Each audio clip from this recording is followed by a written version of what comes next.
ओम शांति। हमने राजयोग मेडिटेशन के कोर्स के लास्ट लेसन में समझा कि परमात्मा का परिचय क्या है। वो परम पिता परमात्मा जो एक महाज्योति हैं, जो हम सभी के पिता हैं, जो निराकार ज्योति बिंदु स्वरूप हैं। तो इस तरह से हमने जाना कि वास्तव में हमारे दो पिता हैं, एक बॉडी फादर, एक सोल फादर। एक शरीर के पिता जो सभी के अलग अलग होते हैं। हमारे टोटल 84 बर्थ्स होते हैं, तो 84 बर्थ्स में हमें 84 फादर शरीर के मिलते हैं। और एक है हम सभी का सोल फादर, जो हम सभी मनुष्य आत्माओं का एक ही परम पिता शिव परमात्मा है, जिसे सभी मनुष्य आत्माएं याद करती हैं। जब भी किसी मनुष्य के जीवन में कोई दुख आता है, कोई समस्या या परिस्थितियां आती हैं, तो हमेशा हर मनुष्य को भगवान की याद जरूर आती है। और जब भी हमें भगवान की याद आती है, तो हमारी दृष्टि, हमारी नज़र नेचुरल ही ऊपर की तरफ जाती है। कोई बात होती, हम कहते ऊपर वाला जाने, हम कभी ये नहीं कहते कि नीचे वाला जाने। अर्थात इससे ही सिद्ध होता है कि परमात्मा का जो रहने का स्थान है, वो इस कलयुग से ऊपर, इस सृष्टि रंगमंच से ऊपर, परे ते परे परमधाम है, जो इन सृष्टि लोक से भी पार है, साकार मनुष्य लोक से पार, सूक्ष्म लोक से भी पार, जिसको परलोक व ब्रह्म लोक भी कहा जाता है। तो हम सभी का परम पिता शिव परमात्मा परमधाम में रहने वाले हैं। और आज हम जानेंगे कि वास्तव में शिव और शंकर में क्या अंतर है। आज दिन तक हम यही समझते आए कि शायद शंकर ही शिव हैं या शिव ही शंकर हैं, लेकिन आज एक बड़ा रहस्य हम सभी के सामने खुलने वाला है, जो स्वयं परमात्मा ने हमें बताया कि वास्तव में शिव और शंकर में क्या अंतर है। क्योंकि हम हमेशा देखते होंगे भक्ति मार्ग में भी शंकर को भी तपस्या में लीन दिखाया जाता है, शंकर को भी ध्यान में लीन दिखाया जाता है। तो अगर समझो कि शंकर सबसे बड़े हैं, सबसे ऊंचे हैं, तो फिर आखिर वो किसको याद करते हैं, आखिर वो किसके ध्यान में लीन हैं? तो ज़रूर इनसे भी बड़ी कोई शक्ति है जिसका वो ध्यान लगाते हैं, जिसको वो याद करते हैं। तो आखिर शंकर से भी बड़ी शक्ति कौन है जिसको वो याद कर रहे हैं? वो उनसे भी बड़ी शक्ति महाज्योति परम पिता परमात्मा शिव हैं। शंकर केवल उनके बच्चे हैं, और जो शिव हैं वो परम पिता हैं, वो ऑलमाइटी अथॉरिटी हैं। जिस प्रकार हमने आपको बताया कि सभी जो मनुष्य आत्माएं हैं वो एक ज्योति बिंदु स्वरूप हैं, और वो ज्योति बिंदु स्वरूप मनुष्य आत्माओं का पिता परम पिता परमात्मा एक महाज्योति है। वो परम पिता परमात्मा भी ज्योति बिंदु स्वरूप है। बस अंतर क्या है कि हम मनुष्य आत्माएं जन्म मरण में आती हैं और परमात्मा जन्म मरण से न्यारे हैं। तो शंकर भी उनकी रचना है। शंकर भी हमेशा शिव के ध्यान में लीन होते हैं, इसलिए शंकर भी अपने सामने शिवलिंग रख करके उनको याद कर रहे होते हैं, उनकी तपस्या कर रहे होते हैं। अब कोई अपनी ही मूर्ति को सामने रख करके अपनी ही मूर्ति की तो पूजा नहीं करेंगे ना। तो इससे ये सिद्ध है कि शिव और शंकर में अंतर होता है।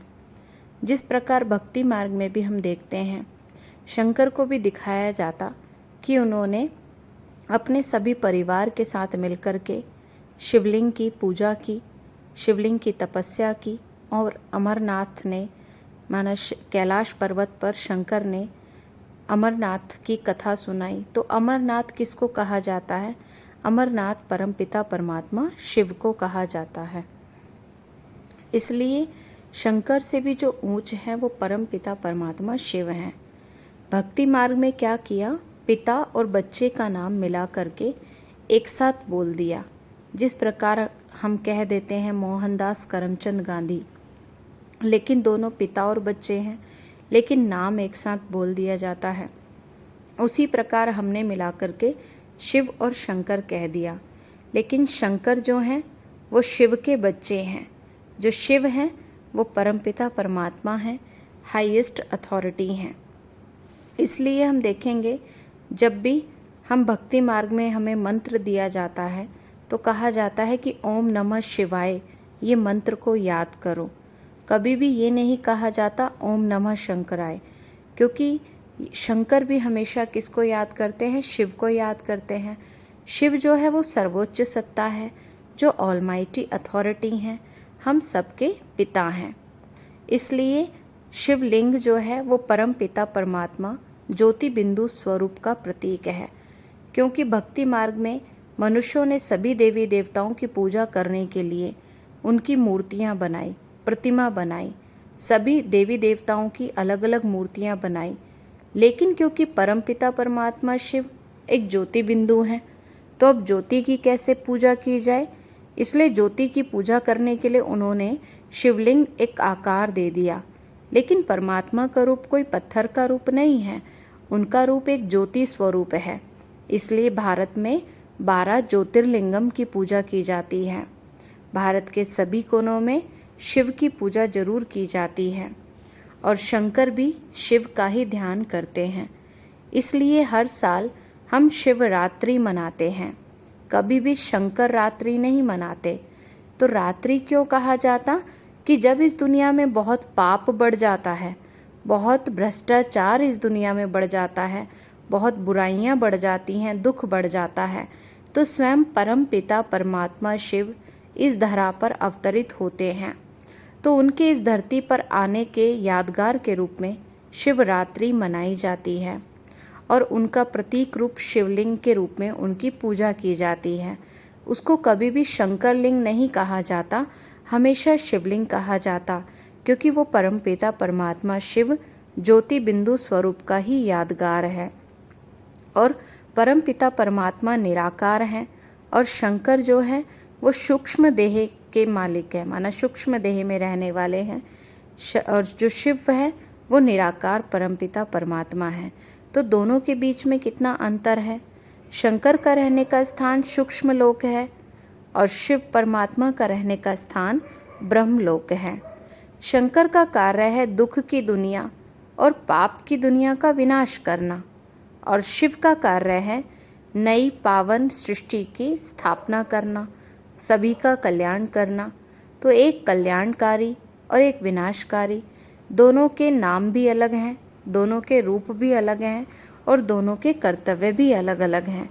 फिर दोनों एक कैसे हो सकते हैं? तो परमपिता परमात्मा शिव जो रचयिता है, जो सर्वोच्च सत्ता है और सभी देव आत्माओं के भी वो पिता हैं। जितने भी देवी देवताएं हैं, चाहे श्री राम हैं, चाहे श्री कृष्ण हैं, चाहे शंकर हैं, सभी ने शिव को जरूर याद किया। रामेश्वरम में श्री राम को भी शिव की पूजा करते हुए दिखाया, श्री कृष्ण को भी शिव की पूजा करते हुए दिखाया।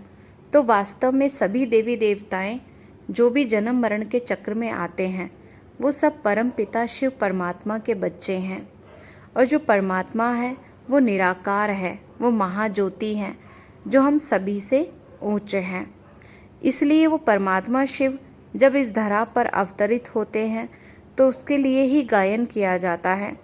ज्ञान सूर्य प्रगटा, अज्ञान अंधेर विनाश। मीन्स ज्ञान का सूर्य शिव परमात्मा जब इस धरती पर प्रकट होते हैं तभी अज्ञानता के अंधकार का विनाश होता है। जिस प्रकार सूरज के आने से सृष्टि पर से अंधकार खत्म हो जाता है, तो उसी प्रकार जब परमात्मा इस धरती पर आते हैं तो पाप और बुराइयां धरती से खत्म होने लग जाती हैं। और अब वही समय चल रहा है जब परमात्मा सभी दुखों का अंत करने, सारी बुराइयों का अंत करने के लिए इस धरती पर आए हुए हैं और अपना कर्तव्य कर रहे हैं। लेकिन कहा जाता है कि जब परमात्मा धरती पर आते हैं तो वो गुप्त साधारण बूढ़े तन का आधार लेते हैं, और यह वही समय चल रहा है जब परमात्मा स्वयं ब्रह्मा के तन का आधार लेकर सृष्टि पर परिवर्तन का कार्य कर रहे हैं। लेकिन कहा जाता है कि जब परमात्मा धरती पर आते हैं तो उन्हें कोटों में कोई, कोई में भी कोई पहचानते हैं। और जो मनुष्य आत्माएं उन्हें पहचान लेते हैं वो अपना भाग्य बना लेते हैं, वो अपने जीवन में अच्छे कर्म करना शुरू कर देते हैं, अपनी अच्छी आदतें बना लेते हैं। तो ये वही समय चल रहा है जब परमात्मा आकर इस दुनिया में से अज्ञानता का अंधकार खत्म करते हैं। क्योंकि वर्तमान समय हम देख रहे हैं कि बुराइयां कितनी ज़्यादा बढ़ती जा रही हैं, पाप कितना धरती पर बढ़ता जा रहा है, बीमारियां कितनी ज़्यादा बढ़ती जा रही हैं। तो कहा जाता है जब कोई चीज़ की अति हो जाती है, माना वो लिमिट से पार होने लग जाती है, तो समझो उसका अंतिम समय समीप आ गया है। जिस प्रकार एक दीपक भी जब तेजी से जलने लग जाता है तो ये एक उसका प्रतीक होता है कि अब ये बुझने वाला है।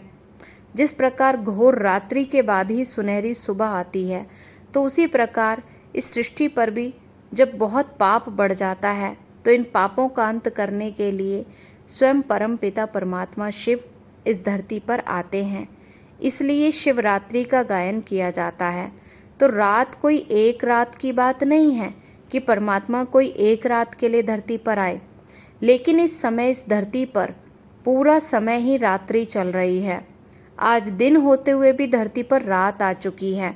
दिन होते हुए भी आज दुनिया में पाप बढ़ते जा रहे हैं, अज्ञानता बढ़ती जा रही है। पहले कभी सुनने में आता था कि चोर रात को चोरी करने आते हैं, कोई मार काट लड़ाई झगड़ा रात को हो जाता था, लेकिन आजकल दिन दहाड़े चोरी मार काट लड़ाई झगड़ा सब कुछ चल रहा है। तो माना दिन होते हुए भी धरती पर बुराइयों की, पापों की रात आ चुकी है। कलह कलेश रूपी रात, अज्ञानता की रात धरती पर आ जाती है। तो जब इतना दुख इस दुनिया में बढ़ जाता है तो किसी मनुष्य के ये कंट्रोल में नहीं रह पाता कि इस पूरी धरती पर फिर से शांति ला सकें, इस पूरी धरती पर फिर से सुख ला सकें, आनंद ला सकें। तो खुद परम पिता परमात्मा को ही इस धरती पर आना पड़ता है सुख शांति समृद्धि लाने के लिए, पूरे विश्व में शांति की स्थापना करने के लिए, पूरे विश्व में से बुराइयों को हटाने के लिए स्वयं परम पिता परमात्मा धरती पर आकर के मनुष्य आत्माओं को अज्ञानता की नींद से जगाते हैं। क्योंकि इस समय सभी मनुष्य आत्माएं इतना ज़्यादा बुराइयों में फंसे हुए हैं कि अपने परमपिता परमात्मा को भी नहीं पहचानते। वो अपने ही दुनिया की बुराइयों में, आकर्षणों में बहुत ज़्यादा उलझे रहते हैं। उनकी बुद्धि इतना ज़्यादा मेटेरियलिस्टिक वर्ल्ड में फंस जाती है कि वो निराकार परमपिता परमात्मा को पहचानने में असमर्थ रह जाते हैं और कलयुगी दुखों के वशीभूत ही रह जाते हैं। तो इस समय ही दुनिया में दिन होते हुए भी बुराइयों की रात आ चुकी है। अभी हम हर साल देखेंगे, हम दशहरा मनाते हैं, हर साल हम रावण का पुतला जला करके आ जाते हैं, फिर भी हम देखते हैं बुराइयों का धरती पर से अंत नहीं होता।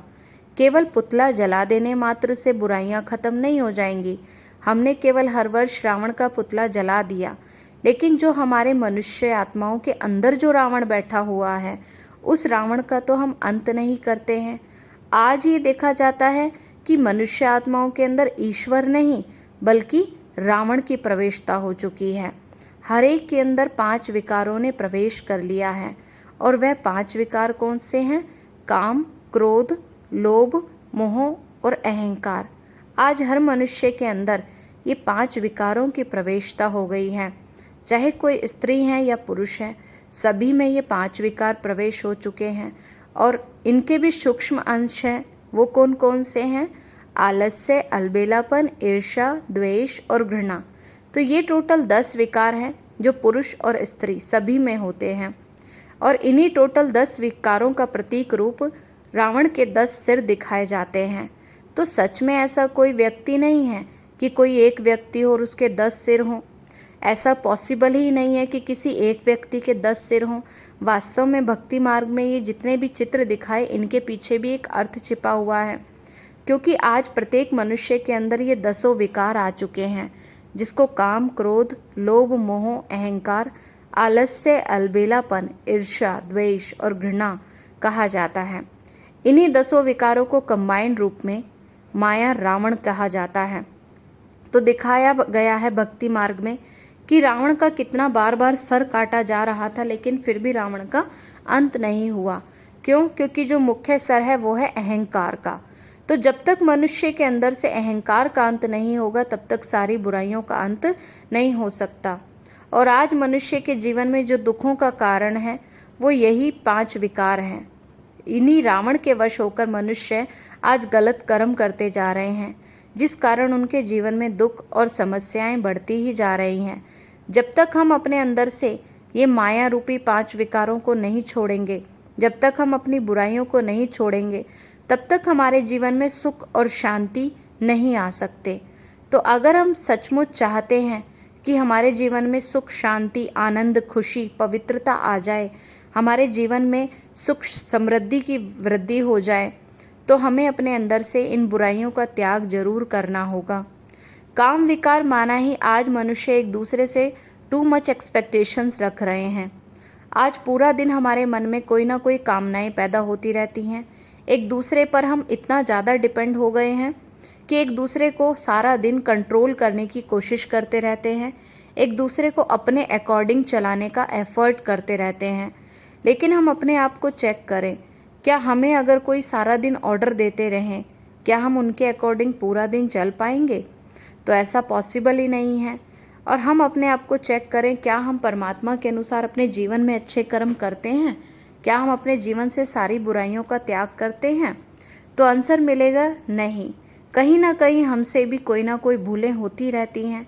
तो इसी प्रकार दूसरे मनुष्य आत्माओं से भी कोई ना कोई अनजाने में भूलें हो रही हैं। इसलिए कभी भी हमें दूसरों को तुरंत परिवर्तन करने के लिए मजबूर नहीं करना चाहिए। टू मच रिएक्टिव हमें नहीं होना चाहिए। आज हम छोटी छोटी बातों पर गुस्सा हो जाते हैं, तुरंत ही रिएक्शन देना शुरू कर देते हैं। हम ये नहीं समझते कि हर एक का अपना अपना रोल है, हर कोई इस सृष्टि रंगमंच पर अपना पार्ट प्ले कर रहे हैं। इसलिए हमें किसी से भी एक्सपेक्टेशंस नहीं रखनी है, दूसरों को कंट्रोल करने की कोशिश नहीं करनी है, अपने आप को चेंज करने का एफर्ट करना है, दूसरों को नहीं। क्योंकि भगवान ने हमें दूसरों को चेंज करने की जिम्मेवारी नहीं दी है। भगवान ने कहा है कि केवल तुम अपने रोल पर ध्यान दो कि हमारे रोल में हमसे कोई गलती ना हो। इसलिए किसी से भी कामनाएं नहीं रखनी है। आज मनुष्य दूसरों से कामनाएं रखते हैं कि ये फलाना व्यक्ति हमसे प्यार से बात करे, ये हमें सम्मान दे, ये हमें खुशी दे, ये हमारी मदद करे। लेकिन कलयुग में सभी मनुष्य आत्माएं खुद ही खाली हैं, तो वो एक दूसरे को कुछ भी नहीं दे सकते। इसलिए मनुष्यों से लेने की इच्छा नहीं रखनी है, क्योंकि देने वाला दाता केवल परमपिता परमात्मा है। जब हम परमपिता परमात्मा से अपना बुद्धि योग जोड़ करके रखते हैं, हम मेडिटेशन का अभ्यास करते हैं, तो नेचुरली हमें परमात्मा से सब कुछ प्राप्त होने लग जाता है। हम अंदर ही अंदर खुशी और आनंद का अनुभव करने लग जाते हैं। फिर दूसरों पर हमारी डिपेंडेंसी कम होती जाती है, एक्सपेक्टेशंस कम होती जाती हैं। फिर कोई अच्छा दे या बुरा, लेकिन हम उससे इफेक्टेड नहीं होते हैं। दूसरा है क्रोध। क्रोध विकार क्या है? ये एक अग्नि के समान है। जिस प्रकार अग्नि जलाने का कार्य करती है, तो उसी तरह से मनुष्य जब क्रोध के वशीभूत हो जाते हैं, तो क्रोध के वश में आकर मनुष्य अपनी आंतरिक शक्तियों को खत्म करते जाते हैं। हमारी आंतरिक शांति खत्म हो जाती है। गुस्सा करने के कारण हमारी अपने स्थिति हिल जाती है। जितनी देर मनुष्य के मन में गुस्सा रहता है, उतनी देर उसके फिजिकल शरीर के पोस्चर्स में भी चेंज आ जाता है। उनकी आंखें भी कैसी गुस्से में लाल हो जाती हैं, चेहरा भी कैसा एकदम चेंज हो जाता है। और अगर हम 5 मिनट गुस्सा करते हैं, तो अगले 72 घंटे तक हमारे शरीर की एक्टिविटीज़ डिस्टर्ब हो जाती हैं। 5 मिनट के गुस्सा करने से हमारे शरीर के हजारों सेल्स मर जाते हैं। इसलिए क्रोध करना कोई सॉल्यूशन नहीं है। हमेशा हर कार्य हम शांति से कराने के लिए ही अपने मन को तैयार करें। गुस्सा करने से कोई भी कार्य आसान नहीं हो सकता। गुस्सा करके हम खुद भी परेशान होते हैं और दूसरों को भी परेशान करते हैं। इसलिए क्रोध करना कोई भी बात का सॉल्यूशन नहीं है। जिस प्रकार हमें क्या पसंद है कि अगर कोई हमसे कोई कार्य कराए तो कोई गुस्से से कराएंगे तब ज़्यादा हम जल्दी उनकी बात मानते हैं, या कोई हमसे प्यार से बोले तब हम ज़्यादा जल्दी उनकी बात सुनते हैं। तो हमें क्या अच्छा लगता है कि कोई हमसे कैसे बात करे, प्यार से बात करे। तो उसी प्रकार दूसरों को भी यही पसंद है कि हम दूसरों से कोई भी बात कहें तो प्यार से बोलें। जितना ज़्यादा हम प्यार से एक दूसरे से व्यवहार करते हैं तो नेचुरली दूसरे मनुष्य आत्माओं को भी चेंज होने की इंस्पिरेशंस मिलती हैं। इसलिए क्रोध करके ना तो हमें अपने आप को परेशान करना चाहिए, ना दूसरों को परेशान करना चाहिए, क्योंकि क्रोध तो रावण की नेचर है। क्रोध करना मतलब अपने अंदर राक्षसी नेचर को क्रिएट करना। इसलिए क्रोध एक अग्नि के समान है। इस क्रोध को अपने अंदर हमें नहीं बढ़ने देना है। जितना ज़्यादा हम क्रोध करते हैं तो हमारी इनर पावर कम होती जाती है। इसलिए क्रोध अग्नि को अपने अंदर से हमें ख़त्म करना है। तीसरा विकार है लोभ। लोभ माना लालच। हम अगर ऊपर ऊपर से अपने आप को चेक करें तो हम कहेंगे कि हमारे अंदर जरा भी लालच नहीं है। अगर हमारे सामने कितने ही पैसे पड़े हो हम उसमें से 1 रुपया भी नहीं लेंगे, क्योंकि हमारे अंदर लालच नहीं है। लेकिन कहीं ना कहीं अगर हम सूक्ष्म में अपने आप को चेक करें तो मनुष्य के अंदर अलग अलग रूप से लालच बढ़ता जा रहा है। जैसे मनुष्य के अंदर कितनी सारी इच्छाएं पैदा होती जा रही हैं कि आज हमें महंगा मोबाइल चाहिए, आज हमारे घर में महंगा वाला टीवी होना चाहिए, आज हमारे घर में इतनी बड़ी कार होनी चाहिए, एसी होना चाहिए, ये होना चाहिए। तो आज कितनी सारी चीज़ों पर हम इतना ज़्यादा डिपेंड हो गए हैं कि अगर एक भी चीज़ हमें ना मिले तो हम बेचैन हो जाते हैं, हम फ्रस्ट्रेशन में आ जाते हैं, गुस्सा करना शुरू कर देते हैं, चिल्लाना शुरू कर देते हैं। माना कितनी सारी आदतों के हम गुलाम बनते जा रहे हैं। पहले के समय में मनुष्य के पास ये सभी चीज़ें नहीं होती थी, लेकिन फिर भी मनुष्य बहुत खुशी में अपना जीवन जीते थे, बहुत शांति से उनका जीवन चलता रहता था। लेकिन आज के समय में हम देखेंगे कि घर में 2-2 गाड़ियां भी खड़ी रहती हैं, लेकिन फिर भी मनुष्य के जीवन में खुशी नहीं है। सब साधन होते हुए भी मनुष्य का मन अशांत रहता है। क्यों? क्योंकि हमने अपने आप को इन चीज़ों का गुलाम बना दिया है। आज किसी को एसी में रहने की आदत पड़ जाती है तो वो 1 घंटे में ही बेचैन हो जाते हैं।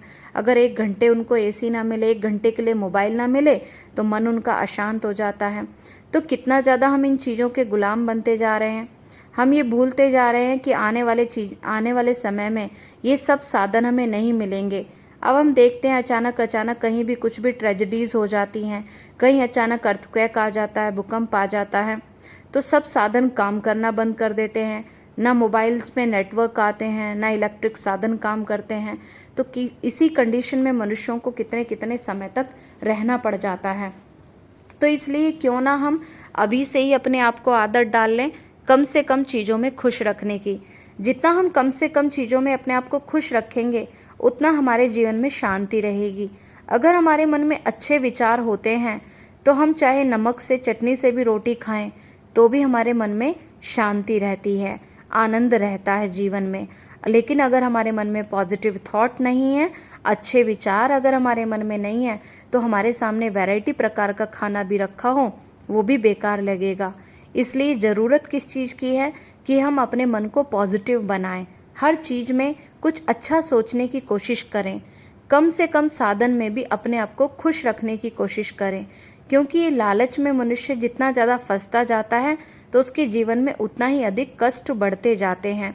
जिस प्रकार हम देखते हैं कि एक चींटी है, वो अगर शहद की तरफ आकर्षित होती रहती है तो एक समय आता है वो खुद ही उस शहद में फंस करके मर जाती है।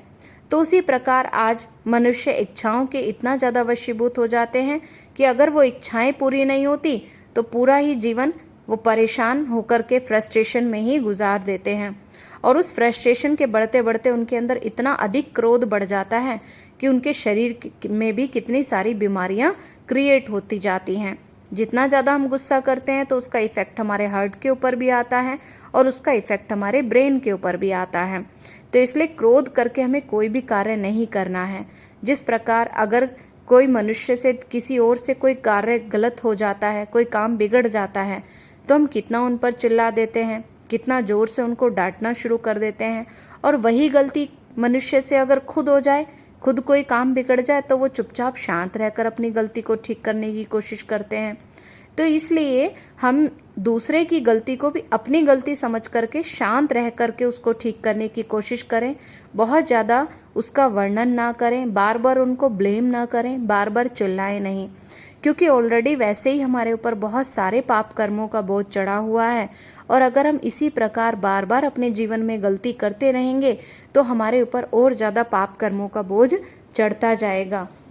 इसलिए हमारे अंदर जो भी ये काम, क्रोध, लोभ और मोह, ये विकार हैं, इनको हमें ख़त्म करना है। मोह भी एक बहुत बड़ा विकार है। मोह और स्नेह में बहुत बड़ा अंतर है।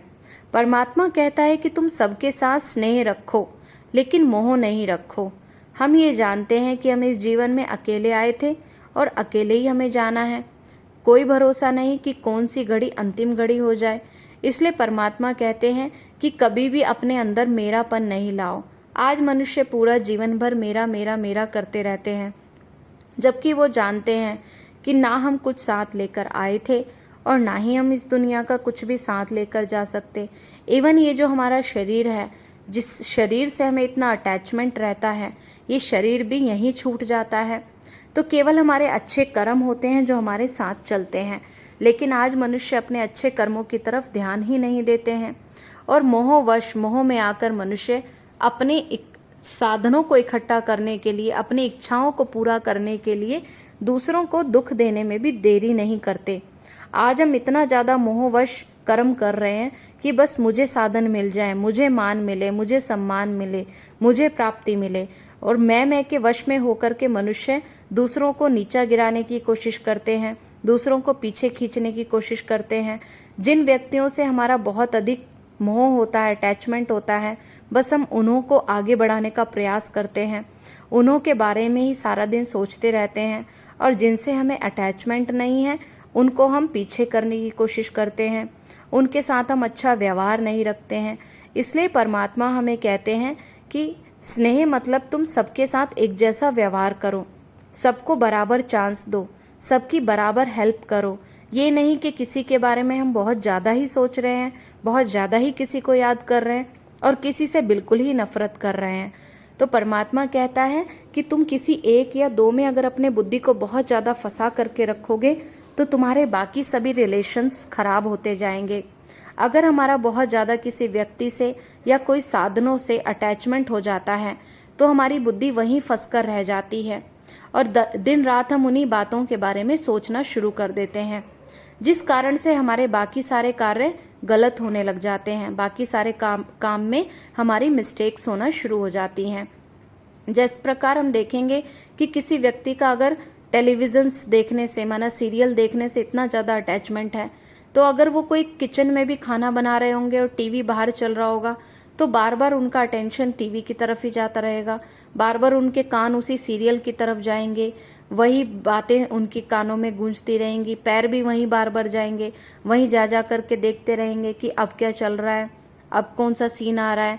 तो माना उनकी कर्मेंद्रियां उस चीज़ की गुलाम हो जाती हैं, जिस कारण किचन में भी जो बन रहा है वो चीज़ें भी खराब हो जाएंगी। तो इस प्रकार आज हम देखेंगे कि मनुष्य का मोबाइल से, टीवी से, नेट से कितना ज़्यादा अटैचमेंट बढ़ता जा रहा है, जिस कारण उनके बाकी सभी कार्यों में मिस्टेक्स होती जा रही हैं। इसलिए परमात्मा कहते हैं कि किसी भी चीज़ के इतने ज़्यादा हमें गुलाम नहीं बनना है कि जिस कारण हमारे और सारे कार्य डिस्टर्ब हो जाएं। इसलिए स्नेह सबसे रखो, केयर सबकी करो, पर मोह में हमें नहीं फंसना है। जिस प्रकार एक नर्स है, वो कितने सारे बच्चों का ध्यान रखती है, सभी की केयर करती है, लेकिन मोह में नहीं फंसती है। इसलिए परमात्मा कहते हैं कि आप सबकी केयर करो लेकिन मोह में नहीं फंसना है। स्नेह जहाँ हमारा होता है वहाँ हमें बदले में एक्सपेक्टेशंस नहीं होती हैं, लेकिन जब हमें किसी से बहुत ज़्यादा मोह होता है तो हम बहुत ज़्यादा बदले में उनसे एक्सपेक्ट करना शुरू कर देते हैं। जहाँ भी हमारा कोई अटैचमेंट होगा उनसे हमें बहुत ज़्यादा उम्मीदें होंगी, और वो उम्मीदें जब हमारी पूरी नहीं होती हैं, जब हमारी एक्सपेक्टेशंस पूरी नहीं होती हैं, तो हमारे अंदर फ्रस्ट्रेशन क्रिएट होना शुरू हो जाता है, और फ्रस्ट्रेशन बढ़ते बढ़ते हमारे मन में बहुत ज़्यादा नेगेटिव थॉट्स आते हैं, वेस्ट थॉट्स आते हैं, जिस कारण हमारा मेमोरी बैंक फुल होना शुरू हो जाता है। तो इस प्रकार आपने देखा कि मोह के कारण हमारी मेमोरी पावर पर भी इफेक्ट आ जाता है। इसलिए परमात्मा कहते हैं ये जितने भी विकार हैं, काम, क्रोध, लोभ, मोह और अहंकार, यही हमारे दुखों का कारण है। अहंकार वश आकर के मनुष्य आज यही समझते हैं कि मेरे से ज़्यादा अच्छा कोई है ही नहीं, मेरे से ज़्यादा कोई इंटेलिजेंट ही नहीं है, मैं ही सब काम अच्छा कर सकता हूँ, दूसरे तो सभी बेकार हैं, दूसरे तो सभी लेजी हैं, दूसरे तो सभी कोई काम नहीं करते हैं। तो आज हम अहंकार के वश होकर के दूसरों को नीचा दिखाने की कोशिश करते रहते हैं, सारा दिन दूसरों की बुराइयां करते रहते हैं। हम ये भूल जाते हैं कि हमारे अंदर जितने भी गुण हैं, वो विशेषताएं हैं, वो भगवान का दिया हुआ गिफ्ट है। तो कभी भी हमें उसका अहंकार नहीं करना है, बल्कि उस परमात्मा का हमें शुक्रिया करना चाहिए, उस गॉड को हमें थैंक्स देना चाहिए कि वो हमें हर कार्य करने की कैपेसिटी दे रहे हैं, हमारी हेल्प कर रहे हैं। और हमें दूसरों को भी अच्छा करने के लिए मोटिवेट करना चाहिए, उनको भी आगे बढ़ाते रहना चाहिए। कभी भी हमें किसी को नीचा दिखाने की कोशिश नहीं करनी है, नहीं तो वैसे ही हमारे ऊपर बहुत सारे पापों का बोझ है और ज़्यादा हमारा ये नया अकाउंट क्रिएट होना शुरू हो जाएगा। इसलिए ये पांचों विकारों को हमें खत्म करना है और फिर जो इनके भी सूक्ष्म अंश हैं उनकी तरफ भी हमें ध्यान देना है। इनके सूक्ष्म अंश में हम देखेंगे आलस्य आता है। आलस्य मतलब क्या कि आज हम अपना काम भी दूसरों पर छोड़ देते हैं, आज का काम कल पर छोड़ देते हैं और हम सारा दिन दूसरों को ऑर्डर देते रहते हैं कि ये काम तुम करो, तुम्हें ये करना चाहिए, तुम्हें ऐसे करना चाहिए, तुम ऐसे नहीं करते। हम ये भूल जाते हैं कि हमें खुद से अपनी जिम्मेवारी लेकर के हर कार्य ऑनेस्टी के साथ करना है, क्योंकि जितना ज़्यादा हम इस शरीर से कार्य कराते हैं उतना ये शरीर एक्टिव रहता है। जितना हम इसको आराम पसंद बना देते हैं उतना ही शरीर लेजी होता जाता है। इसलिए हमें दूसरों पर डिपेंड होकर के नहीं रहना है, हमें जितना हो सके खुद से जिम्मेवारी लेकर के हर कार्य करना चाहिए। लेकिन आज होता क्या है कि हम दूसरों को ऑर्डर देते रहते हैं और जब कोई काम में कोई मिस्टेक हो जाती है तो तुरंत ही हम दूसरों को ब्लेम कर देते हैं कि तुम्हारे कारण ऐसा हो गया, तुमने ऐसा कर दिया। और यदि कोई कार्य बहुत अच्छा हो जाता है दूसरों से तो उसके लिए हम अपनी अप्रिसिएशन करते हैं कि मेरी वजह से ये कार्य अच्छा हुआ। तो आज इंसान हर छोटी छोटी बातों में दूसरों को नीचा दिखाने की कोशिश करते रहते हैं, खुद हमेशा आलस्य में फंसे रहते हैं, अलबेलेपन में फंसे रहते हैं। अलबेलापन मतलब लेजीनेस। हम सोचते हैं कोई बात नहीं, धीरे धीरे सब हम काम अच्छा कर लेंगे, धीरे धीरे हम परफेक्ट हो जाएंगे, धीरे धीरे अपनी बुराइयों को छोड़ देंगे। लेकिन ऐसे करते करते कब कौन सी घड़ी अंतिम घड़ी हो जाए ये भी कोई भरोसा नहीं है। इसलिए परमात्मा कहते हैं कि अपने अंदर हमें परिवर्तन करने की इच्छा रखनी चाहिए, अपने आप को लेजी बना करके नहीं चलाना है। फिर है ईर्ष्या। आज हम छोटी छोटी बातों पर दूसरों से ईर्ष्या करने लग जाते हैं। जब इंसान के अंदर ईर्ष्या बढ़ जाती है तो वो दूसरों को चांस देने की बजाय खुद ही हमेशा सोचते हैं कि बस मैं ही आगे बढ़ता रहूं, मुझे ही मान सम्मान मिले, दूसरों को कोई चांस ना मिले। और यदि किसी व्यक्ति की हम कोई हेल्प ही नहीं करेंगे तो दूसरा कई बार आगे बढ़ भी जाए, हमारे हेल्प ना करने के बाद भी अगर कोई आगे बढ़ जाता है, किसी की प्रोग्रेस हो जाती है, तो भी हम उनको आगे बढ़ते देख करके खुश नहीं होते। हम सोचते हैं कि हमने इनके लिए कुछ भी नहीं किया, फिर भी ये इतना आगे क्यों बढ़ रहे हैं, और उस कारण हम एक दूसरे से उनकी बुराइयां करना शुरू कर देते हैं। कोई ना कोई बातों में उनसे जेलस होकर उनकी कमियां निकालना शुरू कर देते हैं। हम ये भूल जाते हैं कि समय से पहले और भाग्य से ज़्यादा किसी को कुछ नहीं मिलता, इसलिए किसी से भी हमारे मन में जेलसी की भावना नहीं आनी चाहिए। जब समय आएगा तो क्या पता हमें कई गुना ज़्यादा प्राप्ति हो, इसलिए हमें अपने मन में पेशेंस रख करके चलना चाहिए, केवल अपने रोल पर ध्यान देना चाहिए, अपने कर्म पर ध्यान देना चाहिए। समय आने पर परमात्मा आपको कई गुना ज़्यादा प्राप्ति कराएंगे, इसलिए कभी भी किसी के प्रति हमारे मन में ईर्ष्या का भाव ना आए। सपोज हमारे घर में कोई फंक्शन होता है और सारी तैयारी आपने की, सब कुछ मैनेजमेंट आपने किया, लेकिन सभी गेस्ट आकर के किसी और की अप्रिशिएशन कर रहे हैं, किसी और की तारीफ करते जा रहे हैं, तो तुरंत ही हमारे मन में एक ईर्ष्या का भाव पैदा हो जाता है कि हमने सब कुछ किया लेकिन किसी ने हमें पूछा नहीं, किसी ने हमें कोई सम्मान नहीं दिया। तो इसलिए हम अपने मन में ये ध्यान रखें कि कोई भी कार्य हमें दिखावे के लिए नहीं करना है, मनुष्यों का मान सम्मान पाने के लिए नहीं करना है, क्योंकि मनुष्य तो आज सम्मान देंगे, कल अपमान भी कर सकते हैं। इसलिए हमें डिसाइड करना है कि हमें क्या चाहिए, मनुष्यों का टेम्पररी सम्मान चाहिए या भगवान के दिल का प्यार चाहिए। तो नेचुरल है ना कि हर किसी को क्या चाहिए, भगवान के दिल का प्यार चाहिए। तो इसलिए हमें मनुष्यों से एक्सपेक्टेशंस नहीं रखनी है, क्योंकि हम अच्छे कर्म करते जाएं और हमें भगवान का स्नेह मिलता रहेगा, भगवान की मदद नेचुरल मिलती रहेगी।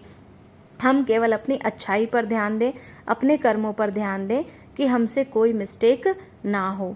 और दूसरों को देखकर हमें ईर्ष्या नहीं करनी है, क्योंकि अगर हम किसी की प्राप्तियों को देखकर, किसी की सफलता को देखकर अगर हम उनसे ईर्ष्या करेंगे तो वो सफलता फिर हमें कभी भी नहीं मिलेगी। अगर हम किसी की खुशी को देखकर उनसे जलेंगे, किसी के सम्मान को देखकर उनसे जलेंगे, तो वो सम्मान हमें कभी भी प्राप्त नहीं होगा, क्योंकि जिस चीज़ से हम ईर्ष्या करते हैं वो चीज़ हमसे बहुत दूर चली जाती है। इसलिए अपने मन से हमें ईर्ष्या के भाव को निकाल देना है।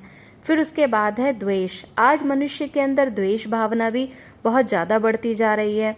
आज हम ऊपर से कुछ दिखाते हैं अपने आप को और अंदर से कुछ होते हैं। सपोज़ हमारे घर में कोई गेस्ट अचानक आ जाते हैं तो हम ऊपर से बड़े अच्छे से उनका वेलकम करते हैं कि बहुत अच्छा लगा आप आए, हमें बहुत खुशी हुई, अच्छा है, बैठो, चाय पियो, खाना खाओ।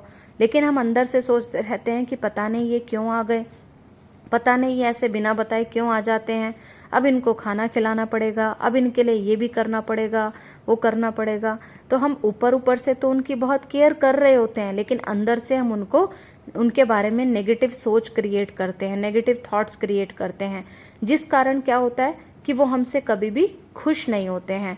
फिर हमें लगता है कि हमने तो इनके लिए इतना कुछ किया, इतने अच्छे से इनको खिलाया पिलाया, इतनी केयर की, फिर भी ये हमसे खुश नहीं हुए।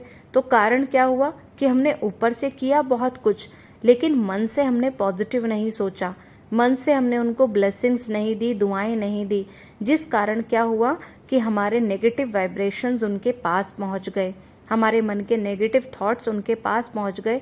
इस कारण हमारा अच्छा करने का भी कोई इफेक्ट नहीं हुआ। इसलिए परमात्मा कहते हैं अपने अंदर से द्वेष भाव को खत्म करो, क्योंकि अगर हम द्वेष भाव रख कर के कोई कार्य करते हैं तो उस कार्य में हमें कभी भी सफलता प्राप्त नहीं होती। इसलिए हम जैसे अंदर हैं वैसे ही दूसरों को बाहर दिखाएं, अंदर से भी दूसरों को दुआएं दें, मन में भी सबके लिए अच्छा सोचें, तो वही अच्छे हमारे विचार दूसरों के पास पहुंचेंगे, वही वाइब्रेशंस हमारे चारों तरफ फैलेंगे। फिर नेक्स्ट है घृणा। आज मनुष्य के अंदर बहुत ज़्यादा घृणा भाव भी बढ़ता जा रहा है। आज हम किसी की कोई बुरी हालत को देखकर, किसी की गरीबी को देखकर, किसी की कास्ट को देखकर, किसी की पोस्ट को देखकर उनसे घृणा भाव ले आते हैं। हम देखते हैं अरे ये तो बहुत गरीब है, तो हम उनसे अपना बात करने का तरीका ही बदल देते हैं। किसी को देखेंगे अरे ये तो बहुत बीमार है, तो उनसे ही हम अपना व्यवहार चेंज कर देते हैं। उनकी बीमारी को लेकर हम उनको टोकना शुरू कर देते हैं कि तुम तो ऐसे ही हमेशा बीमार रहोगे, तुमसे तो कुछ हो ही नहीं सकता, तुम तो हो ही ऐसे, तुम तो हमेशा ही लेजी रहोगे।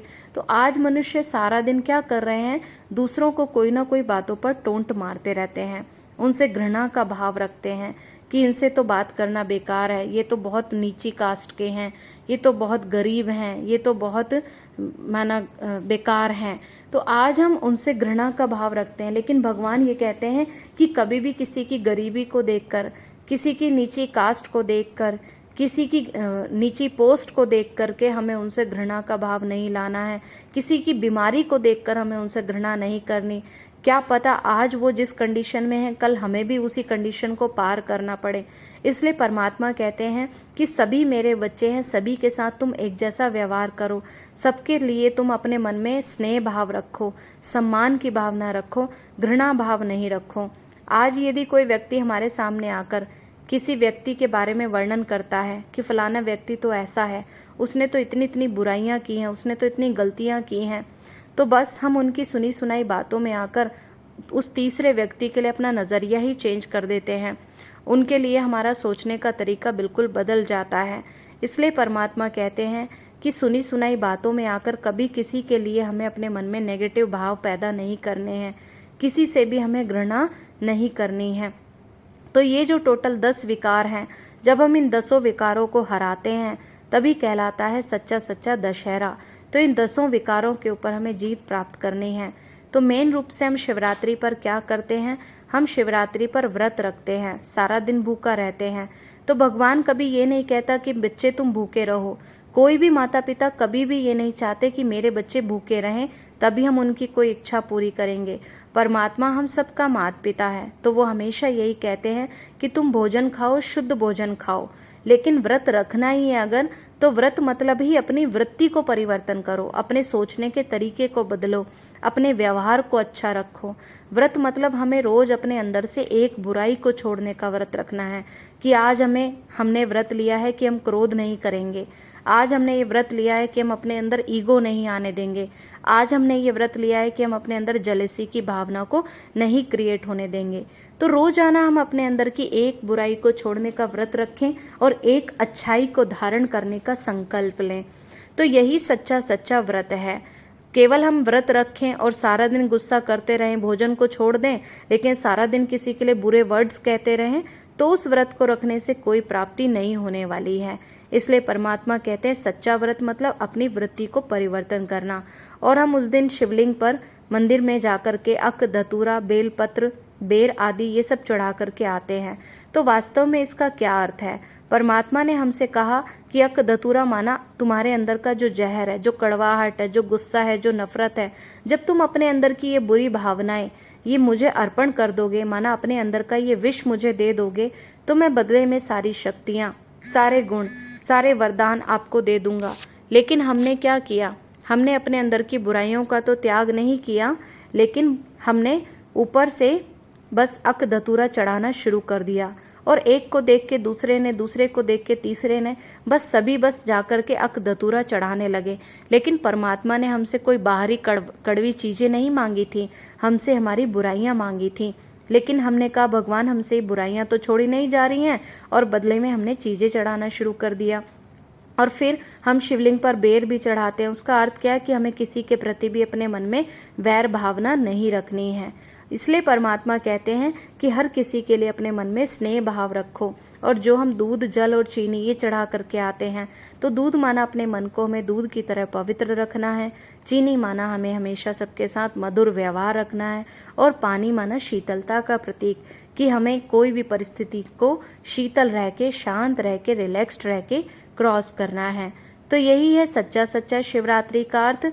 तो हम हर साल अगर शिवरात्रि मनाते हैं तो केवल हमें बाहरी रूप से व्रत नहीं रखना है, लेकिन आंतरिक रूप से अपने अंदर की बुराइयों को छोड़ना है और अपने अंदर के रावण को खत्म करना है। यही है सच्ची शिवरात्रि।